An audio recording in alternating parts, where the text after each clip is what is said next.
સુરતના ડિંડોલી વિસ્તારમાં તળાવ પાસેથી મળેલ નવજાત બાળકીની નામકરણ વિધિ કરવામાં આવી છે અને ત્યજી દેવાયેલ બાળકીનું નામ પોલીસે હસ્તી રાખ્યું છે। સુરત પોલીસને બાળકી મળી ત્યારે બાળકી હસ્તી હોવાથી તેનું નામ હસ્તી પાડવામાં આવ્યું છે। બાળકીની તમામ જવાબદારી સુરત શહેર પોલીસ ઉઠાવશે અને કતારગામ સેન્ટર ખાતે બાળકીને હાલ મૂકવામાં આવશે। બાળકીની નામકરણ વિધિમાં સુરત શહેર પોલીસ કમિશનર અનુપમસિંહ ગેહલોત તેમના પત્ની સાથે ઉપસ્થિત રહ્યા હતા।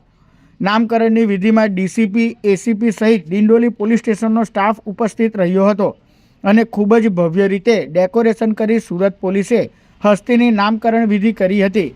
ડિંડોલી પોલીસ હાલમાં તો બાળકીની સારવાર અને સંભાળ રાખી રહી છે, પરંતુ આ બધાની વચ્ચે બાળકીની નિષ્ઠુર માતાને શોધવી પડશે। તેને લઈ પોલીસે સીસીટીવી પણ તપાસ્યા છે અને બાતમીદારનો સહારો લઈને તપાસ શરૂ કરી છે। સુરત પોલીસની માનવતાના ગુજરાત પોલીસ અને સુરતીઓ ભરપૂર વખાણ કરી રહ્યા છે કે અમે એના જો અમે લોકોની સેવા કરવાના, એના નામકરણ કરવાના અને એના લાલન પાલનમાં જો જેટલા બી મદદ હોય એટલા કરવાનો જો મોકા મળે છે, તો એના માટે હું ડિંડોલી પોલીસ સ્ટેશનના પૂરા સ્ટાફ, સિનિયર અધિકારીઓને ખૂબ ખૂબ અભિનંદન આપું છું અને ઉમ્મીદ રાખું છું કે માતા રાણીની કૃપાથી આ અમારી દીકરી હસ્તી એને ખૂબ સુંદર ભવિષ્ય બનશે।